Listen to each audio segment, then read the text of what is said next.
할렐루야! 아멘. 감사합니다.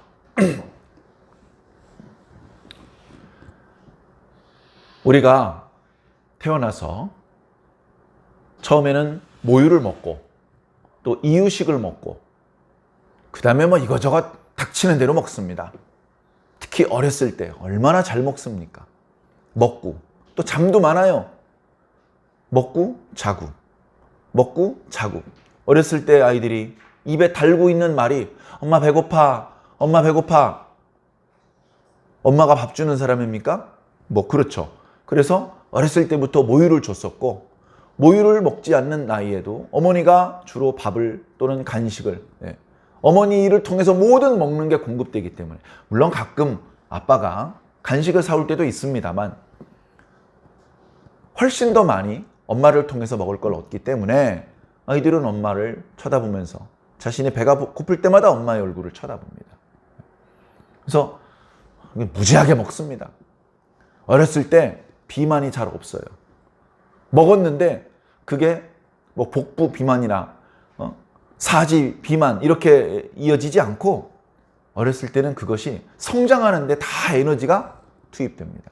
키가 쑥쑥 크고 순식간에 이제 꼬맹이였는데 이제 막 뛰어다니고 키가 크고 그러다가 이제 유치원 다니다가 초등학교 다니고 중학교 다니고 고등학교 때까지도 키가 계속해서 크는 경우들이 있습니다. 그때가 지나가면 이제 키 크는 경우가 많지 않죠. 그런데 우리 신앙인은 어떻습니까?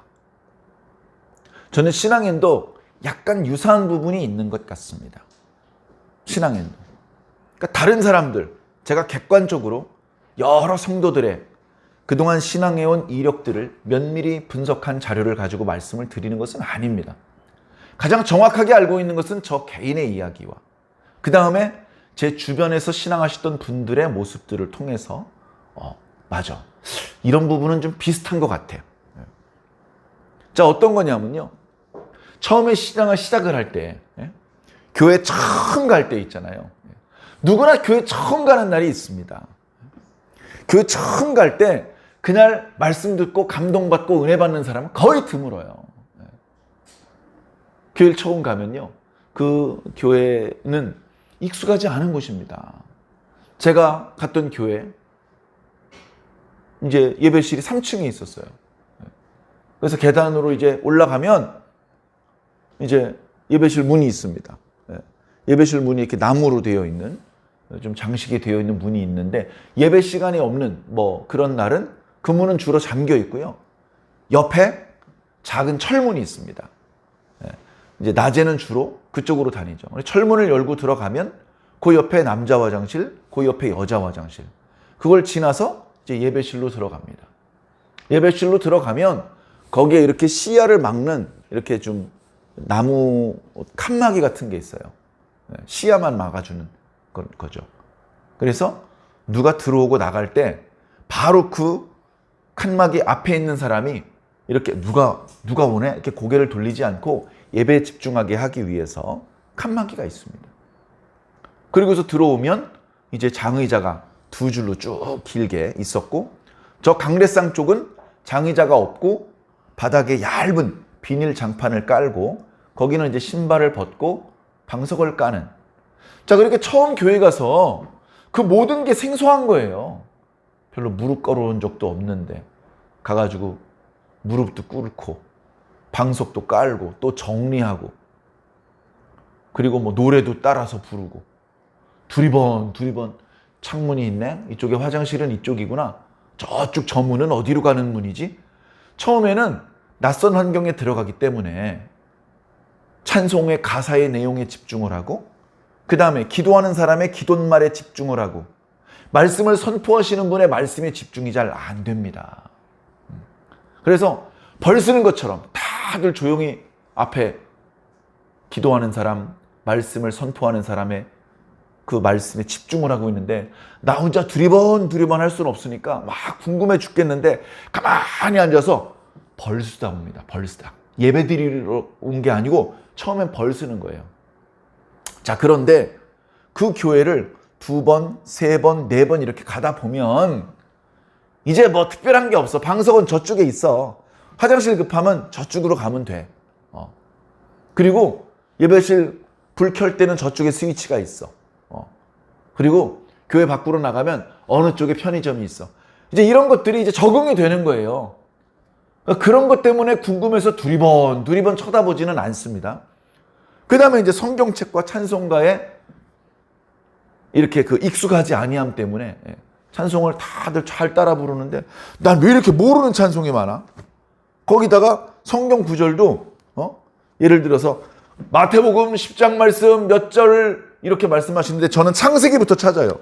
창세기, 출애굽기, 마태복음은 언제 나오지? 성경을 모르니까.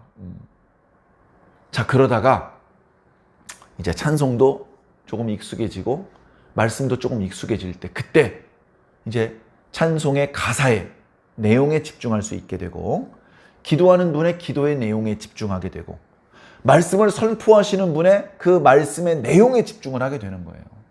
자, 그러다가 뭔가 깨달아집니다. 귀가 열려요. 이제 내 옆에 누가 앉았는지 저쪽에 창문이 열려 있는지 닫혀 있는지 그런 게 신경 쓰이지 않고 말씀을 전하시는 분의 그 말씀의 내용에 완전히 집중이 됩니다. 옆에 누가 뒤늦게 와가지고 헉헉거리고 달려와가지고 내 옆에 앉았는지 몰라요. 너 언제 왔어? 말씀에 집중하다 보니까. 그렇게 말씀에 집중하다 보니까 말씀이 재미있고 말씀에 감동을 받고 그 말씀의 내용이 그냥 잘 만들어 놓은 재미있는 옛날 이야기가 아니고 살아계신 하나님의 말씀이고 지금도 이루어지고 있는 말씀이라는 사실, 그것들이 이제 마음속으로 느낄 때 전율을 하게 됩니다. 그래서 저는요, 다른 사람도 비슷해요. 신앙이 쭉쭉쭉쭉 성장하고 발전하는 사람들은 대부분 그런데 교회를 계속해서 빠지지 않고 나오게 된 이유가 찬송의 멜로디가 너무 아름다워서, 피아노 치는 자매가 너무 아름다워서가 아니고 말씀의 은혜와 감동과 재미가 있어서 그것 때문에 계속 교회 나오는 거예요. 말씀을 더 듣고 싶은 거야. 한 번도 안 들어본 말씀 또 듣고 싶은 거야. 어렸을 때 아이가 부모님 젖을 아프게 막 빱니다. 그리고 금방 밥 배 터지게 먹은 것 같은데 또 뭐 달라 그럽니다. 과자 사달라 그러고 호빵 사달라 그러고 그런 거 주면 씹지도 않고 삼키는 것처럼 먹습니다. 그래서 이 녀석들은 돌도 씹어 먹겠네. 이제 이런 말이 그래서 나온 겁니다. 그렇게 방금 예배를 드렸고 방금 말씀을 들었는데 허기가 져요. 영적인 배고픔입니다. 영적인 배고픔. 그러다 보니까 어떻게 됩니까? 예배 끝났네. 말씀 참 잘 들었다. 근데 요 다음 말씀 들으려면 얼마나 기다려야 되지? 토요일 날 중고등부 예배 은혜 받고 집으로 가면서 아이고 다행이다. 내일 일요일이니까 내일 주일 예배 말씀 드릴 수 있겠네. 주일 예배 말씀 잘 듣고 나면 어떻게 됩니까? 저녁 예배까지 언제 기다리지? 저녁 예배 때까지 어떻게 기다리지? 저녁 예배 은혜 잘 받으면 아이고 큰일 났네. 수요일 저녁까지 언제 기다리냐? 큰일 났네. 수요일 저녁까지. 수요일 저녁 예배 말씀 잘 듣고 나면 아이고 금요일 날 와야 되겠다. 금요일 날. 원래 금요일 날은 공예배가 아니에요. 나중에 알고 보니까 금요일 날 예배는 그때 당시 교회 장로님들, 권사님들, 성가대 총무, 주일학교 교사장 이런 교회 어떤 그 재직들 예배 시간이었어요. 그래서 예배 잠깐 드리고 출석도 부르고 간단하게 회의도 하고 그랬어요. 저는 상관없어요. 저는 말씀이 듣고 싶은 거야. 말씀이 듣고 싶은 거야. 그래서 말씀 듣기 위해서 금요일 날도 갑니다. 또 토요일 날 중고등부 예배, 그 다음에 주일 예배, 수요일 저녁 예배, 금요일 예배, 토요일 예배 계속 그렇게 반복을 했어요. 그렇게 영적으로 성장할 때에 많이 먹어두어야 됩니다. 그러면 그것이 비만으로 이상한 증상으로 나가는 것이 아니고 믿음이 성장해요. 많이 말씀을 듣다 보니까 기도도 쑥쑥 성장하게 됩니다. 친구한테 같이 교회 가자고 말할 수 있는 용기도 생깁니다. 찬양을 부를 때 나도 모르게 눈물이 납니다. 그런 일들이 벌어지더라고요. 그게 제가 중학교 1, 2, 3학년 때 있었던 일이었던 것 같습니다. 우리가 말씀 듣기를 사모해야 돼요. 말씀 듣기를. 제가 부족함이 많습니다. 저도 인간이기 때문에 제 나름대로의 어떤 개성이 있죠. 똑같은 말씀을 이해하는 방식도 다르고 그 말씀을 표현하는 방식도 어쩌면 저만의 방식이 굳어져 있는지도 모르겠습니다. 자, 그러다 보니까 저의 방식이 마음에 드는 사람은 아이고 목사님 말씀 참 재미나게 잘하시네. 참 쉽게 잘하시네. 목사님 말씀 참 좋습니다. 힘차고. 그렇게 좋게 들어주시는 분도 있고 또 어떤 분들은 목사님 말씀이 너무 빨라요. 목사님 너무 이렇게 좀 방정 맞아요. 그래가지고 이 얘기했다 저 얘기했다 도대체 무슨 말씀을 하시려는지 주제가 얼른 이렇게 이해가 안 될 때가 있어요. 그렇게 말씀하시는 분도 가끔은 있습니다. 아무쪼록 여러분들 부족하지만 저를 위해서 기도해 주시고 제가 하나님의 말씀을 더 잘 여러분들에게 선포할 수 있도록 기도를 해 주십시오. 그게 저에게도 큰 유익이 있고 여러분들에게 큰 도움이 되실 줄로 믿습니다. 그렇게 우리가 말씀 안에서 같이 자라나고 있습니다. 서당을 같이 다니면 키가 크고 작고 나이 차이가 좀 있어도 그죠? 서당에요 결혼한 상태로 오는 사람도 있어요. 예전에 그랬답니다. 그러면 이제 막 유치원쯤 되는 아이하고 이제 20살도 넘어가지고 장가를 간 사람하고 같이 동문수학을 하는 거예요. 동문수학 함께 훈장 선생님의 가르침을 받는다. 그런 말이죠. 나이 차이는 나지만 동기예요, 동기. 같이 천자문을 떼고 같이 사자수학을 뗐어요. 동기죠. 동기동창. 우리는 영적인 동기동창입니다. 같은 기간에 말씀을 들었다고 해서 영적인 성장 속도가 동일한 것은 아닙니다. 말씀이 선포되는 중간에 딴 생각을 할 수도 있고 중간중간에 결석을 할 수도 있고 지각을 할 수도 있고 마음에 큰 걱정이 있어가지고 좋은 것은 아니지만 자꾸 중간에 다른 생각이 틈탈 때도 있고 그런 상태라면 그만큼 말씀에 집중할 수 없게 되기 때문에 똑같은 기간 동안 말씀을 들었다 하더라도 성장 속도가 더딜 수밖에 없습니다. 실제로 10년 넘게 계속해서 말씀을 듣고 있는데 전혀 성장하지 못하는 사람도 저는 많이 보았습니다. 그러나 어떤 사람은 정말 빠른 속도로 성장을 합니다. 그런 사람은 제가 말씀드렸던 것처럼 말씀의 갈증, 허기를 느껴요. 말씀을 막 듣고 싶어 합니다. 그리고 기도를 열심히 합니다. 그런 공통점이 있더라고요. 말씀과 기도 없이 믿음이 성장하는 사람을 본 적이 없습니다. 그냥 시간만 때우고 있는 거예요. 교회 다닌 지 10년 되고 20년 돼서 집사 되고 권사 되고 남자들은 안수 집사가 되고 장로가 되었을 뿐이지 가슴속에 뜨거움이 없어요. 뜨거움이 없어. 사랑하는 성도 여러분, 우리 완주 중앙교회 작은 교회지만 성도들이 많지는 않지만 그러나 예배는 다른 교회 못지않게 충실하게 예배를 드리고 있습니다. 성도들이 많이 오지 않으면 어떤 교회는 새벽에 예배를 드리지 않습니다. 어떤 교회는 주일 예배도 1부, 2부, 3부 예배 드리지 않고 한 번만 드리고 어떤 교회는 금요 예배를 드리지 않는 심지어 수요 예배도 드리지 않는 이제 교회마다 형편이 다 다르기 때문에 그 교회가 그렇게 예배를 운영한다고 해서 우리 교회의 관점에서 정죄하거나 무시하면 안 됩니다. 교회마다 사정이 있는 거예요.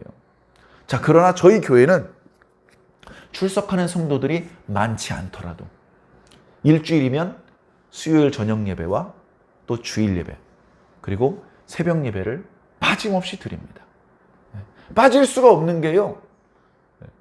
매일 예배를 드려가지고 그 영상을 유튜브에 올리고 있기 때문에 유튜브를 보면 아이고, 이날 예배를 안 드리셨나? 깜빡하고 영상을 안 올리셨나?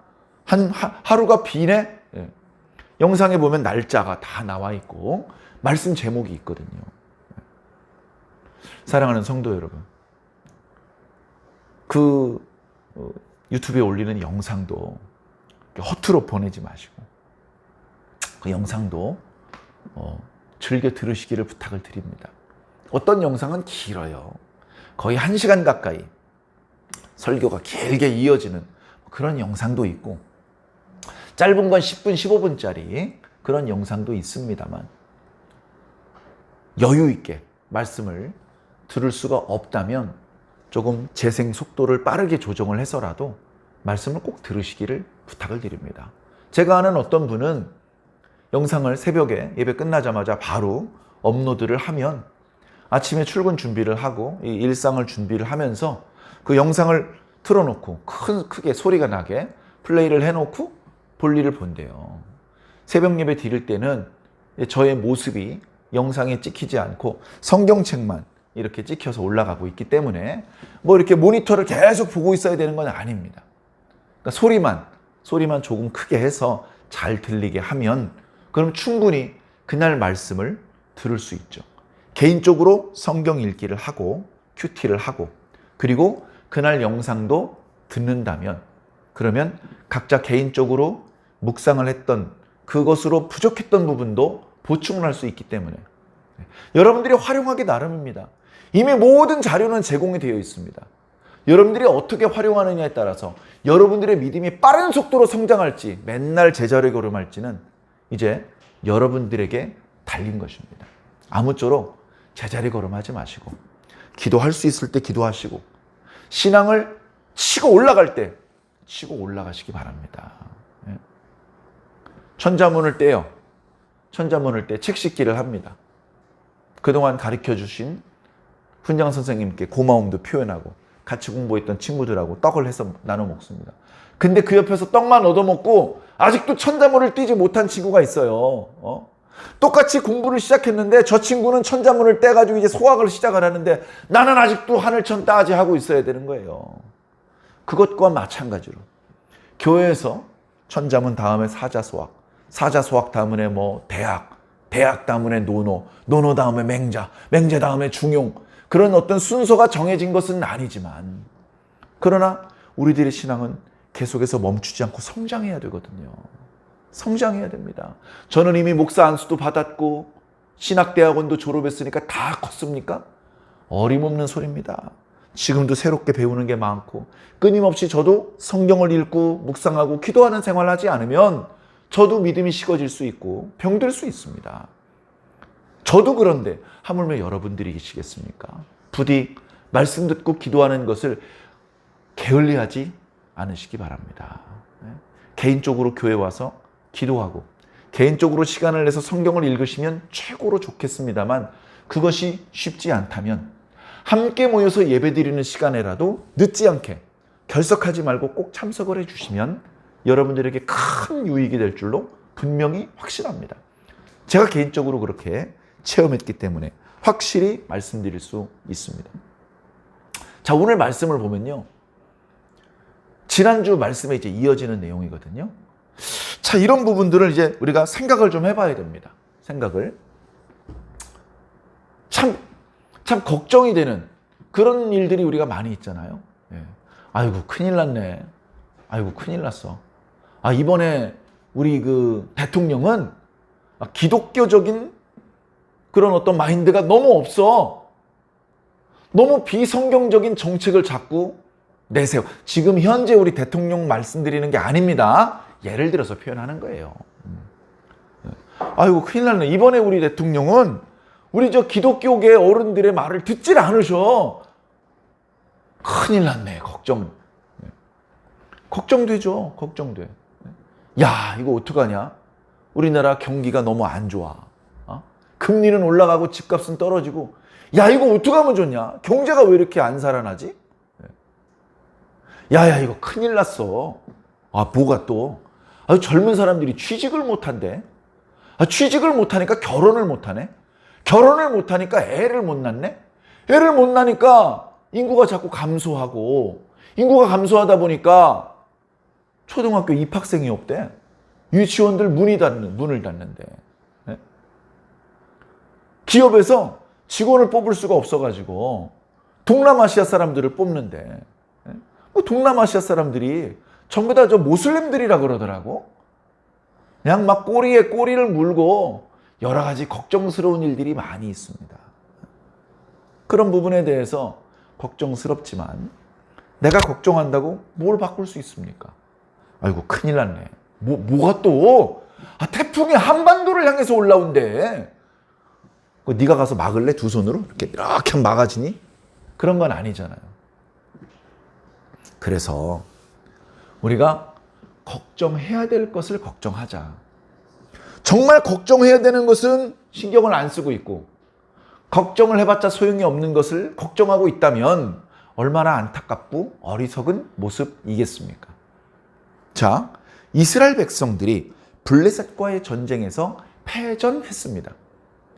두 차례 큰 전쟁이 있었고, 첫 번째 날, 간 보는 날 벌써 4,000명이 죽었습니다. 아이고, 큰일 났습니다. 그 다음날 언약궤를 앞세워서 전투에 임했는데 3만 명이 죽었어요. 3만 명이 죽었다는 이야기는 이제 이스라엘은 앞으로 10년 정도를 더 기다리기 전에는 국력을 회복하지 못해서, 전투력을 회복하지 못해서 블레셋과 전면전을 치를 수 있는 능력이 없어졌다. 전면전은 고사하고 이스라엘 경제가 큰 위기에 봉착했다. 그때 죽은 3만 명이 각자 고향으로 돌아가면 가장들이고 농장주들이고 가장 노동력과 기술력을 발휘해야 되는 사람들입니다. 그 사람들이 3만 명이 없어진 거예요. 그러니까 전에 하던 산업이, 그것이 농업이 됐던 목축업이 됐던 다 마비가 돼버립니다. 가정경제, 가장을 잃어버렸으니 가정경제가 휘청휘청합니다. 그런 상태에서 가뭄이라도 오고 전염병이라도 돌면 나라가 망하는 겁니다. 블레셋은 안 쳐들어오겠지만 다른 쪽에 있던 이방인들이 전면전이 아니라 좀도둑만 쳐들어와도 꼼짝없이 다 빼앗길 수밖에 없는 아주 위태로운 상황이 되는 것입니다. 그로부터 10년은 경과해야 청소년들이 청년이 되어서 기술을 익히고 노동 현장에서 노동력을 발휘할 수 있고, 그리고 전쟁의 상황에 군사력으로 힘을 보탤 수 있는 것이죠. 그러니까 아주 그냥 힘들어진 거예요. 네. 그런데 그것과는 별개로 또 다른 엄청난 문제가 생겼습니다. 이 문제는 10년을 기다려도 해결될 거라는 보장이 없는 문제입니다. 뭡니까? 제사장이 죽었어요. 제사장이 죽었어. 어떻게? 그 후임 제사장 지금 막 이렇게 준비되고 있는 제사장이 있었어? 아무나 제사장 할 수 있는 게 아니잖아요. 제사장이 죽었어요. 언약궤를 빼앗겼어. 어디다 대고 절을 할 겁니까? 그 짐승의 피를 어디다 뿌릴 겁니까? 언약궤가 없어졌어요. 사람들이 언약궤를 걱정합니다. 언약궤가 뭔지도 모르는 저 할례 받지 않은 이방인들이 언약궤를 가져갔으니 이거 큰일 났다. 뭐가 그렇게 큰일이야? 아니 한두 가지 문제가 아니지. 아니 뭔데? 일단 그 언약궤는 제사장이 아니면 만질 수 없어요. 유다지파 우사가 언약궤가 땅에 떨어져서 파손될 것이 위험해져서 자신도 모르게 급하게 언약궤에 손을 댔다가 죽었어요. 이스라엘 백성인데도 불구하고 제사장이 아닌 사람이 손을 대면 죽습니다. 레위 사람은 봐도 되죠? 안 돼요. 레위 사람도 만지면 안 되고 쳐다봐도 안 돼요. 쳐다보는 것도 안 되고 어떡합니까? 제사장들만 성막 안으로 들어가서 성막 안에 있는 기구들을 싸요. 포장을 합니다. 포장이 끝나면 레위 사람들을 불러요. 레위 사람들. 주로 기물을 운반하는 것은 그하 족속이 담당을 했습니다. 그하 족속이 들어와가지고 기구들을 다 빼요. 그러니까 어때요? 만지지도 못하고 그 다음에 쳐다보지도 못한 거예요. 다 포장이 된 거예요. 그렇게 쭉 빠져나가면 게르손 족속이 와가지고 천막을 걷어갑니다. 천막을 쫙 걷어가면 무라리 족속이 와가지고 말뚝과 기둥을 걷어가는 거예요. 그렇게 성막을 광야에서는 운반했습니다. 그러나 이제 광야 시대가 아니고 이제 그 언약의 땅을 차지했기 때문에 실로에 딱 고정을 시켜 놓았는데 가장 중요한 언약궤를 빼앗겼어요. 빼앗겼어. 포장도 안 된 상태입니다. 그 이방인들이 들고 갑니다. 우사는 죽였는데 이상하게 언약궤를 짊어지고 가던 블레셋 사람들은 한 명도 죽질 않습니다. 블레셋에요, 큰 도시가 5군데 있었어요. 5군데. 자, 오늘 말씀에도 나오는데요. 아스돗이 있습니다. 아스돗. 그 다음에 가드가 있고요. 그 다음에 에글론이 있습니다. 에글론. 그 다음에 에스글론이 있고, 여기 이제 가사가 있습니다. 요즘 가자 지구가 바로 여기입니다. 그래서 아스돗하고 가사는 이렇게 지중해 해변에 있고, 여기 5 성읍이 있어요. 자, 이 중에 이 블레셋 사람들이 우상이 있을 거 아닙니까? 자, 나름대로의 종교가 있지 않겠습니까? 그게 보니까 다곤이야, 다곤. 다곤. 자기들끼리 신의 이름을 섬기는 신이 있는데 그 신의 이름이 다곤이야. 그래가지고 어떤 문헌을 보니까 다곤 신은 어떻게 생겼냐면 남자 인어예요. 상반신은 남자야. 아주 무서운 얼굴을 하고 있고 전사의 모습을 하고 있고요. 하반신은 인어처럼 물고기 모양이야. 왜 그렇게 되어 있냐 하면 이 블레셋 사람들은 원래 크레타 섬, 갑돌에 살고 있었고 거기서 배를 타고 이주를 했기 때문에 해양민족이에요. 해양문화. 이스라엘은 농경문화고 육지문화죠. 문화가 다른 거예요. 저쪽 크레타 섬으로부터 와서 이 해안 지경부터 이렇게 정착을 했어요. 아마 처음에 아스돗이라는 곳을 먼저 개발을 했던 모양입니다. 그래서 바다를 건너오는 동안 아무 탈 없이 무사히 육지를 찾을 수 있게 해주신 것에 대한 감사로 자신들의 신 다곤에게 경배를 드리기 위해서 여기 신전을 만든 거예요. 신전. 자, 각 성읍에는요 방백이 있어요. 방백은 뭐냐 하면 성주, 그 성의 제일 우두머리야. 성주. 그래서 아스돗에도 성주가 있고 가드에도 성주가 있고 에글론, 에스글론, 가사에 다 성주가 있어. 그런데 대표격이 되는 왕은 아직 없어. 대표격이 되는 왕은 없고 그냥 중요한 결정할 일이 있으면 이 5명이 한 군데 모여서 거기서 의논을 하는 거예요. 나중에는요, 이 5 성읍 중에 가드가 가장 커. 그래서 가드의 방백이 전체 블레셋 족속의 우두머리, 왕 역할을 해요. 나중에는. 자, 이런 상황입니다. 그래서 이쪽에서 이제 지도상 이 위쪽에서 에벤에셀과 아벡 지역에서 이스라엘과 전투가 있었고 이스라엘을 크게 무찔렀고 그리고 전리품으로 이스라엘 백성들의 의복, 양식, 무기 이런 것도 탈취했지만 언약궤도 가져온 거예요. 그러니까 이스라엘 사람들이 걱정을 할 만했어. 왜냐하면 언약궤 전체가 금덩어리는 아니지만 언약궤 뚜껑에 해당되는 속죄소는 상당한 중량의 금으로 만든 게 맞아요.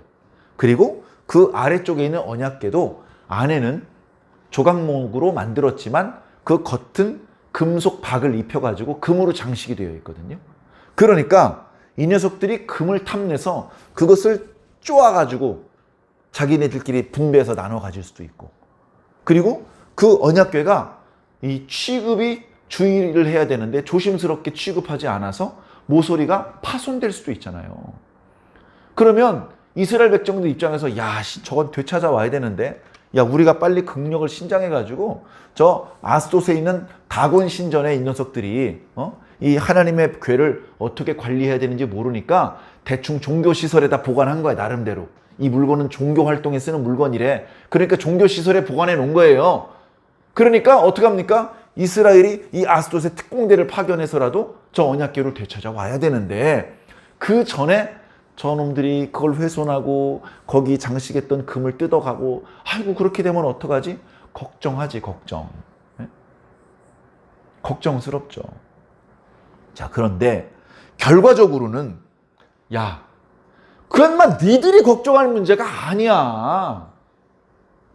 니들이 걱정할 문제가 아니야. 자, 언약궤를 가지고 가면 승리할 거라고 생각을 했어요. 생각해 보면요, 언약궤를 앞세웠을 때 요단강이 갈라졌어요. 요단강을 앞세워서 여리고성을 돌았을 때 여리고성이 무너져 내렸어요. 언약궤가 앞장서 가는데 그 언약궤가 앞장서 가는 것을 아무것도 가로막지 못했어요. 그러니까 이스라엘 사람들에게는 그 언약궤 속에는 하나님의 신, 전능하신 하나님의 신의 기운이 있다라고 믿을 수밖에 없었던 거예요. 그 하나님의 그 신성을 이스라엘 백성들이 느낄 수는 없었지만, 금으로 장식하다 보니까 화려하고 멀찍이서도 빛나는 것이 보이고, 그 빛나는 것을 보면서 하나님의 영광이다, 이렇게 간접적으로 느꼈던 거거든요. 그런데 그런 언약궤를 포장도 하지 않은 채 전장에 가지고 나갔는데, 근데 거기서 언약궤를 빼앗겨 버린 거예요. 거기서 언약궤를 빼앗겨 버린 거예요. 그래서 이스라엘 입장에서는 우선 죽기 싫으니까 도망갔는데, 마음속에 큰 불편이 생긴 거예요. 큰 갈등이 생긴 거예요. 원래 가지고 있던 생각은 뭐냐? 언약궤가 있으면 승리한다, 전쟁에서. 왜? 언약궤 속에는 하나님의 능력이 담겨져 있으니까. 그런 생각을 가지고 있는데, 실제 상황은 뭐냐? 언약궤가 아무 능력을 발휘하지 못했어. 짜가를 갖다 놓은 것도 아니고 정품 언약궤 하나밖에 없는 걸 가지고 나왔는데, 그 언약궤가 아무 능력을 발휘하지 못했단 말이에요. 무수한 이스라엘 백성들이 처참하게 죽임을 당했어요. 언약궤가 아무것도 하지 않고 있습니다. 다 죽고 언약궤를 버리고 도망갔는데, 언약궤 이방인들이 들고 가는데 언약궤 그냥 덜컹덜컹 하면서 그 이방인들에게 끌려갑니다. 그러니까 그동안 가지고 있었던 언약궤에 대한 어떤 인상하고 자기가 직접 경험한 그 일하고 이게 맞질 않는 거예요. 야, 언약궤가 어떻게 이럴 수가 있어? 마음속에 큰 갈등, 충돌이 생기는 겁니다. 그래서 그 언약궤를 걱정하기 시작을 해요. 아이고, 큰일 났네. 저 언약궤 빨리 찾아와야 되는데, 저 언약궤 찾아와야 되는데. 저 언약궤 이방인들이 뭔지도 모르고 함부로 훼손하면 어떡하지? 자, 여러분 잘 들어보십시오. 이런 생각을 가지고 있는 사람은 이미 하나님을 믿는 믿음이 없는 사람들입니다. 이미. 언약궤를 하나님은 돌보실 수 없어. 하나님 같은 게 어디 있어? 저 언약궤 사람이 만든 거야. 우리가 들고 다니는 거야. 자기 발로는 한 걸음도 못 움직여. 아, 힘든데 큰일 났네. 야, 빨리 그래도 가서 갖고 오자. 그래가지고 언약궤 먼지 묻으면 자기가 닦아야 되고, 언약궤 고장내면 자기가 수리해야 되고, 언약궤가 삐딱해 있으면 자기가 가서 반듯하게 놔야 되고. 그런 걸 걱정하는 사람은 이미 하나님이 그 속에 없는 사람입니다. 하나님은 이름뿐이지 아무것도 할 수 없는 사람이다, 그런 마음이 있어야 언약궤를 걱정하는 거예요. 언약궤를 걱정하는 거예요. 그러니까 언약궤를 빼앗겼을 때 그 언약궤를 걱정하는 사람들, 자, 여기 이제 언약궤가 다곤 신전에 이제 들어가 있는데, 그 언약궤가 훼손될 것을 걱정하는 사람들은 믿음이 한편없는 사람들이야. 그 사람은 이스라엘 사람도 아니야. 그 사람은 이방인과 똑같아. 언약궤는 금덩어리 이상의 가치가 아닌 거예요. 금덩어리 이상의 가치가 아닌 거야. 사랑하는 성도 여러분, 그런 거 걱정하지 마세요. 자, 물론 오늘 본문 말씀에 이스라엘 백성들이 그런 걸 걱정하더라라는 그런 말씀은 없어요. 그러나 당시 이스라엘 민족이 영적으로 얼마나 해이해졌는지 여러 차례 말씀을 드렸기 때문에 틀림없이, 아니 대부분의 이스라엘 사람들이 제가 지금 말씀드렸던 그런 식으로 걱정을 하고 있었을 것입니다. 아이고, 그 언약궤가 얼마짜린데, 그거 만드느라고 얼마나 금을 많이 모았는데, 아이고, 그거 아까워서 어떡하냐, 그거 다시 만들려면 또 금 모아야 되는데, 돈 없어. 야, 그거 찾아와야 돼. 야, 갖고 와. 어떻게든 찾아내자. 찾아가지고 와가지고 조금 훼손이 됐더라도 그냥 써먹어야지 어떡하겠냐고. 다시 만들려면 돈 많이 든다니까? 이런 생각을 하는 사람들이야. 그게 하나님 믿는 사람들입니까? 네? 사람이 아니에요. 돼지야, 돼지. 자, 그런 한심한 이스라엘 사람들 걱정은 잠깐 내려놓고, 자, 일단 언약궤가 블레셋 땅으로 갔어요. 블레셋 사람들이 아무데나 우물가에다 놓고 저 농장에다 집어던지진 않았어. 그나마 다행인 게 자기네 신전에다 갖다 놓은 거야. 그 신전에 갖다 놓은 이유가요, 이런 거예요. 거기 보면 큰 신전이 있거든요. 그리고 그 큰 신전에 돌로 신전을 크게 만들어 놨어요. 거기에 비하면 언약궤는 조그만한 궤짝이야. 언약궤가 무슨 무슨 관이라든가 어마어마하게 큰 게 아니에요. 우리 어른들이 그 속에 못 들어가요. 조그만한 궤짝이에요. 그거를 다곤 신상 밑에 딱 놓으면 이제 오며 가며 다곤 신전에 왔다 갔다 하는 사람이 이렇게 볼 거 아닙니까? 야, 이스라엘의 여호와라고 소문은 많이 들었는데, 에게 여호와는 조만한 신이야? 우리 다곤 신은 이렇게 크신 분인데? 이제 그렇게 백성들에게 다곤 신의 위대함을 보여주려고. 봐라! 여호와보다 우리 다곤 신이 더 위대한 신이다. 더 위대한 신이다. 저 애굽도 꼼짝 못하게 만들었고, 저기 요단강 동편에 있는 나라들도 다 굴복시켰던 여호와의 신을 우리 다곤 신께서 정복하셨으니 이제 이 일들은 다 우리 블레셋의 땅이 될 것이다. 하하하. 이러고 있는 거죠. 그렇게 하기 위해서 다곤 신전에다가 언약궤를 놓았는데, 저녁이 되고 사람들이 모두 집에 가고 아침 일찍 다곤 신전을 찾아왔더니 다곤 신전이 쓰러져 있어요. 그런데 그 모양이 희한합니다.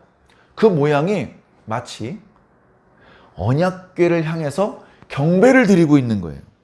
언약궤를 향해서 경배를 드리고 있는 거예요.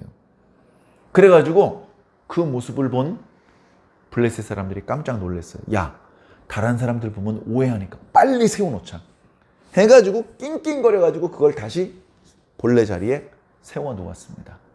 세워놓은 이후에 다곤 신전을 온 사람은 역시 다곤 신이셔 이랬는지도 모르죠. 문제는 그 다음날 또 벌어졌습니다. 그 다음날에는 똑같이 다곤 신상이 언약궤를 향해서 경배를 드리고 있는데 좀 증상이 심각해요. 얼른 세워놓을 수 있는 상황이 아니야. 손목이 끊어져 있어. 목이 끊어져 있어. 그리고 얼굴은 땅바닥을 비비고 있어. 얼른 세워놓을 수가 없어. 먼저 있던 신상을 이제 못 써요. 그래가지고 요즘 말로 하자면 공사 중 해가지고 출입을 금지시켰을 거야. 블레셋 사람들이 다곤 신전에 출입하는 걸 금지시키고 다곤 신상이 저렇게 망가져 버렸다는 것을 안 보여주려고 했을 거예요. 그리고 무너진 걸 빨리 버리고 거기다 새 신상을 만들어 놓았을 거야. 그 동안에 많은 시간이 걸렸겠죠. 자, 근데 진짜 문제는 또 다른 곳에서 벌어지고 있었습니다. 진짜 문제는 뭐냐면 다곤 신상 그 돌로 만든 거가 좀 박살이 난 게 그게 문제가 아니고 아스돗 사람들에게 전염병이 도는 겁니다. 그 전염병은 다름 아닌 독한 종기가 퍼지기 시작한 거예요. 자, 피부에 발진이 일어납니다. 빨개졌어요. 빨개졌어요. 뭐야 이거? 너무너무 가렵습니다. 너무너무 가려운데 보니까 이게 점점점 퍼져. 여기도 가렵고 여기도 가렵고 여기도 가렵고 여기도 가렵고 너무너무나 가려우니까 일상생활이 불가능해집니다. 그리고 열도 오릅니다. 열도 오릅니다. 이거 뭐야? 전에 쓰던 약을 발라봤는데 아무 효과가 없습니다. 약을 먹었는데 아무 효과 없습니다. 다곤신에게 기도해봤는데 아무 효과가 없습니다. 그런 쓸데없는 짓을 하고 있는 사이에 벌써 여러 사람이 죽어나가기 시작을 했습니다. 아스돗 도시 전체가 큰 환란에 직면했습니다. 야, 이거 어떻게 된 것이냐? 우리가 여기에 온 이후에 이런 일이 없었다. 그래서 사람들이 운해놓은 결과 아스돗에 이런 전염병이 돈 이유는 저 이스라엘 사람들의 언약궤를 갖다 놓은 그날부터 시작된 거다. 그전엔 이런 것이 없다. 그러니까 모든 문제가 이 언약궤 때문이야. 언약궤 때문. 그러니까 이 언약궤를 이웃 도시인 가드로 보내자. 가드. 야! 가드성 방백. 네가 우리 5 방백 중에 우두머리잖아. 큰형님이 책임져야지. 야! 우리 그 둘만한 신전도 없는데 니들이 그냥 가지고 있어. 야야, 그런 게 어딨어. 니들이 가져가. 해가지고 가드왕이 체면이 있지. 알았어, 가져갈게. 해가지고 가져왔는데 가져오자마자 가드성에 독한 종기의 병이 막 퍼져나가는 거예요. 독한 종기의 병이. 치료가 안 돼. 치료가 안 돼. 죽음의 재앙이라고 표현하고 있어요. 죽음의 재앙이라고. 네. 그러니까 이 도시 사람들도 대번에 알아봅니다. 야, 이거 언약궤 때문이야. 언약궤 때문에 우리 도시에 저주가 내린 거야. 야, 저거 에글론으로 보내, 에글론으로. 자, 이쪽에서 독한 종기가 퍼졌던 이야기. 이쪽으로 옮기자마자 이 도시에 독한 종기가 퍼졌다는 얘기를 에글론 사람이 모를까요? 알까요? 뻔히 다 알죠. 소문 다 났는데. 그러니까 에글론 사람을 못 들어오게 합니다. 야, 무슨 소리야? 우리 도시 사람 다 죽이려고 그래? 못 들어와! 하면서 입구를 차단을 합니다. 그러니까 가드로 가지도 못하고 에글론으로 가지도 못하고 이 블레셋 사람들끼리 자중진환이 벌어졌어요. 안 되겠다 해가지고 5 도시의 방백이 가드에 모였습니다. 이거 어떻게 하면 좋냐? 이거 어떻게 하면 좋냐? 이 문제는 언약궤 때문이다. 이 문제는 언약궤 때문이다. 저는요, 이 블레셋 사람들이라도 좀 본받았으면 좋겠어요. 네? 불미스러운 일이 막 벌어지고 있어. 그럼 그 일의 원인이 뭔지 할례받지 못한 블레셋 사람들은 알고 있잖아요. 할례받지 못한 블레셋 사람들은 알고 있잖아요. 이스라엘 사람들은 모르잖아요. 첫날 전투에서 4,000명이 죽었어요. 왜 죽었어요? 몰라! 아무도 기도하지 않고 아무도 회개하지 않아요. 근데 블레셋 사람들은 알잖아. 언약궤 때문이야. 딱 알잖아. 정답을 알잖아. 그래가지고 문제의 원인을 해결하고 그 원인을 알아냈기 때문에 그 문제를 해결하는 방법도 금방 찾습니다. 뭡니까? 저 언약궤를 원래 있던 곳으로 보내면 문제가 해결된다는 거예요. 간단한 거네요. 네? 원래 있던 곳으로 보내면 된다는 거예요. 그래가지고 야, 일단 살고 보자. 이거 뭐 금딱지로 된 거 하나도 탐나지 않아. 야, 이것 때문에 벌써 죽은 사람이 수천 명이야. 야, 이거 빨리 보내줘 버려. 아, 그거 왜 갖고 왔어? 이렇게 된 거예요.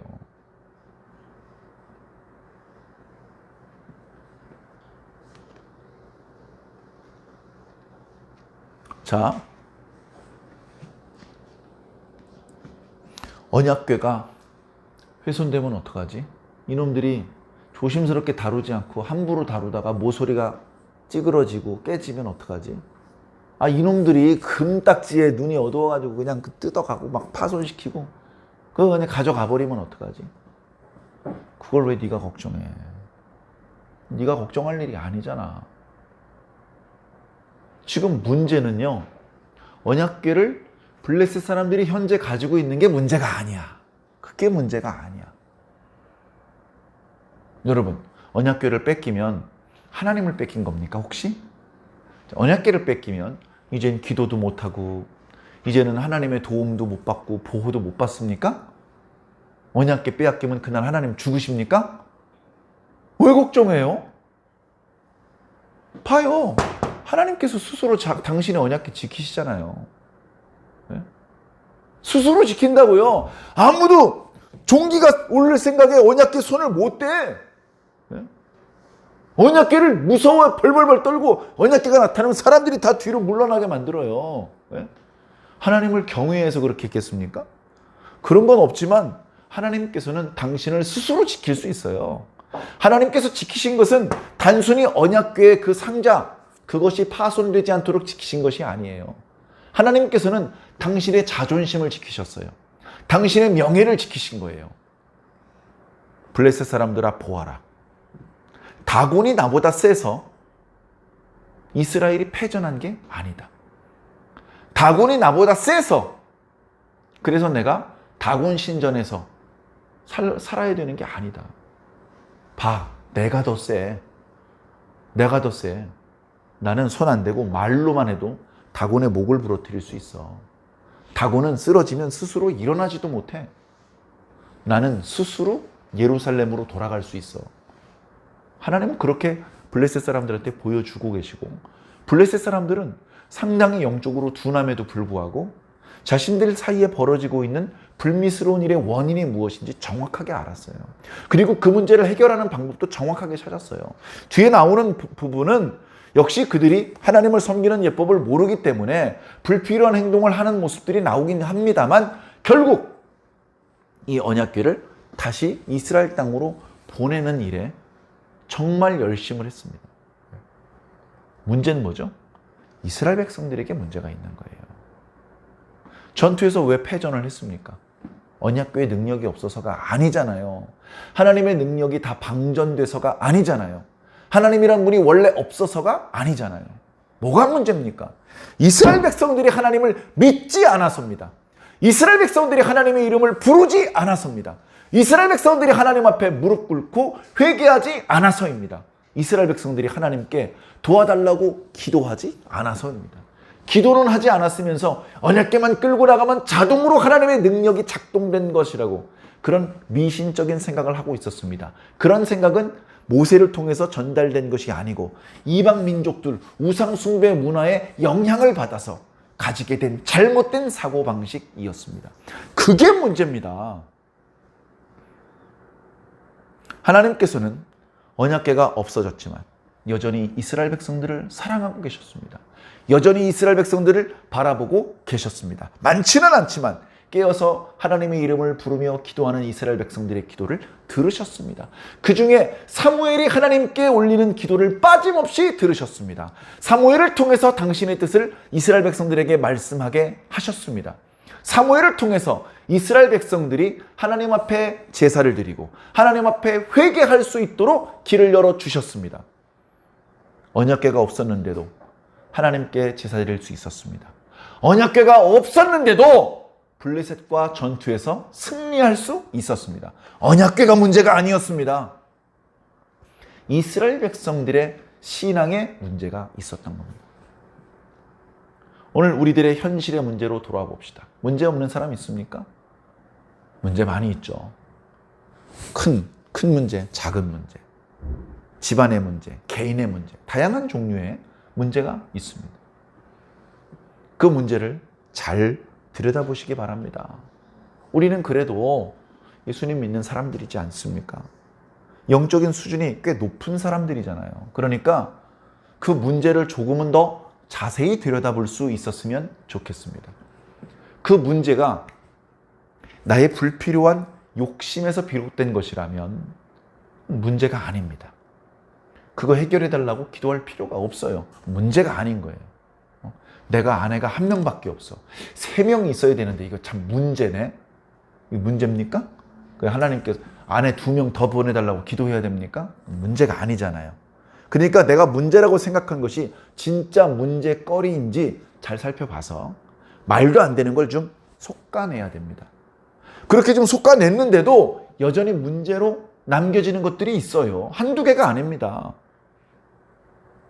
그 문제를 내가 해결할 수 있는 문제냐? 내가 해결할 수 있는 문제냐? 내가 해결할 수 없는 문제냐? 그거를 이제 우리가 분별할 수 있어야 됩니다. 그걸 분별할 수 있어야 돼요. 내가 할 수 있는 부분은 내가 해야 됩니다. 예를 들어서 한번 말씀드려 볼까요? 우리 교회가 개척된 지 꽤 오랜 시간이 걸렸는데 아직도 작은 교회잖아요. 그래서 걱정스러운 마음으로 기도해 주시는 분이 많이 계십니다. 너무너무 고마워요. 너무너무 고맙고 저도 그 마음으로 기도하고 있습니다. 자, 근데 조금 다른 관점에서 보면 교회 부흥을 네가 할 수 있는 일이 아니잖아. 그렇다고 부흥이 되거나 말거나 신경 쓰지 말고 있어야 하는 것도 아니잖아요. 자, 그런데 내가 매일 1시간씩 기도해야지. 이건 내가 할 수 있는 거잖아요. 그죠? 시간이 없어서 못해요? 돈이 필요한 일입니까? 지금 평소에 하던 거 다 하면서도 하루에 1시간씩 하려면 기도할 수 있나? 운동을 하루에 30분씩 하려고 해요. 뭐 돈 들어? 그냥 하면 되잖아. 자, 그런 부분은 뭐예요? 하나님 도와주시옵소서. 하나님 안 도와주셔서 안 되잖아요. 그렇게 떼쓸 일이 아니다. 하나님, 제가 그동안 너무 기도에 게을렀습니다. 주님 죄송합니다. 제가 올해는 하루에 1시간씩 기도하겠습니다. 바쁜 일이 있어도 30분이라도 꼭 기도하겠습니다. 그렇게 기도한 다음에, 그렇게 하나님하고 약속한 다음에 약속을 지키면 돼요. 기도가 잘 되는 날도 있고 잘 안 되는 날도 있겠지만 어쨌든 여기 와서 하나님과 약속한 시간을 지켜야 되는 거죠. 그거는 하나님 때문에 안 되잖아요. 핑계 댈 수 있는 일이 아니에요. 내가 할 수 있는 거예요. 내가. 근데 갑자기 교회를 100명 교회, 1000명 교회로 만드는 건 내 능력이 아니에요. 하나님께서 해주시는 부분이에요. 그래서 우리 각자가 스스로 돌아보시기 바랍니다. 몸무게를 내일까지 20kg를 감량하는 것은 그건 무리예요. 무리. 그러니까 그건 하나님께 기도해야 되는 거냐? 그런 게 또 아니라고요. 내가 평소에 운동하고 식생활을 건강하게 좀 개선하고 그런 것들이 반복되다 보면 어느새 감량이 되고 체형도 멋있어지고 건강해지는 것이죠. 네.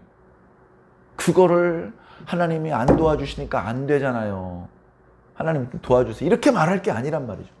내가 해야 될 부분과 하나님께서 해주셔야 될 부분을 우리가 구별을 하자고요. 문제가 있어요. 어떤 문제는 내가 노력을 하면 돼.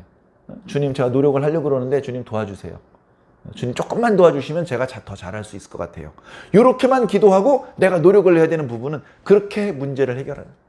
근데 나 개인의 노력만으로 얼른 해결되지 않는 큰 문제, 내 힘으로 해결될 수 없는 문제지만 교회가 부흥해야 되잖아요. 그죠? 그거 어떻게 해요? 계속 기도하면서 하나님께 도와주심을 구하고 그날 교회의 부흥을 위해서 하나님께서 주시는 어떤 메시지에 순종을 해야죠. 네? 교회가 100명 교회가 되어야 된다고 해서 하루에 막 50명이 막 갑자기 전도가 되는 게 아니에요. 결국은 한 명 전도가 되는 겁니다. 한 명. 네? 목사님 혼자서 100명을 다 물어오는 게 아니에요. 목사님 5명 전도하면 사모님이 한 3명 전도하는데 그렇게 교회단에 입사한 8명이 한 명씩 데리고 오니까 16명이 되고 그 집에 이제 결혼을 하니까 배우자가 전도가 되고 그리고 그 집에 이제 아기를 낳으니까 아기가 전도가 되고 그 아기가 학교를 다니게 됐는데 학교 친구를 데려오니까 또 전도가 되고 하나님께서 해주시는 거예요. 하나님께서. 그거 김 목사가 한 게 아니잖아요. 하나님께서 역사를 해주시는 거예요. 그런 모양으로 이렇게 진행이 될 수 있는 과정에 하나님께서 도와주시고 그 과정에 우리들에게 저와 여러분들에게 그때 뭔가 하나님께서 말씀을 해주시면 그 말씀에 순종하면 돼요. 우린 조그만 부분을 순종했을 뿐이에요. 큰 건 하나님께서 그리신 큰 그림, 하나님께서 완성하신 것 뿐이에요. 그러니까 어떻게 해요? 이거 다 하나님께서 하신 것입니다라고 고백할 수밖에 없는 것이죠. 블레셋과 전투에서 여러 번 이겼어요. 나중에 사울 또 다윗의 시대에 이겼어요. 어떻게 이겼습니까? 병사들이 달려가서 1명도 베어 죽이고 2명도 베어 죽인 거죠. 그런데 전체적으로 보니까 블레셋 사람들이 5,000명이 죽고 다 도망갔어. 그런 큰 승리. 하나님께서 주신 승리예요. 3명 죽인 사람이 나 때문에 이겼어라고 말할 수 있습니까? 3명 죽인 것도 잘했지. 정말 열심히 한 거지. 그런데 너 때문에 이겼다고 말하기에는 5천 명을 죽이신 분은 하나님이시잖아. 나는 그냥 나에게 주신 사명, 나에게 부탁하신 것에 대해서 충성을 다했을 뿐이야. 저도 마찬가지고 여러분들도 마찬가지입니다. 저는 제 몫을 다해야 되고 여러분들은 여러분들의 몫을 해 주셔야 됩니다. 믿음 좋은 목사님 혼자 다 하는 게 아닙니다. 기도 많으신 사모님 혼자 다 하는 게 아니에요. 잘 못하는 기도, 기도 잘하시는 분은 잘하시는 분대로 기도해야 되지만 못하는 사람은 못하는 사람대로 자기 기도를 해야 돼요. 그렇게 우리 모두가 한 마음으로 기도하며 노력할 때 하나님의 능력이 플러스 되는 겁니다. 다윗이 최선을 다해서 물맷돌을 날렸을 때 그 조그만한 조약돌 위에 하나님의 능력이 플러스가 돼서 골리앗의 이마에 박히는 것이에요. 우리 교회가 부흥하며 성장하는 방법은 그거밖에 없습니다. 그래서 지금도 나름 열심히 하고 있습니다만 조금씩 더 노력하고 분발해야 됩니다. 교회를 위해서 조금씩 더 마음을 더 써야 됩니다. 교회를 위해서 돈도 좀 더 써야 됩니다. 교회를 위해서 시간도 더 사용을 해야 됩니다. 그렇게 하는 과정에서 전혀 예상하지 못했던 곳을 그런 방법을 통해 하나님께서 교회가 성장하고 부흥되게 하시는 겁니다. 우리가 해야 될 일이 많이 있지만 어떻게 보면 저에게 그리고 우리 교회 성도들에게 첫 번째로 주어진 가장 우선적인 사명이 있다면 교회를 성장시키는 겁니다. 교회를 성장시키는 겁니다.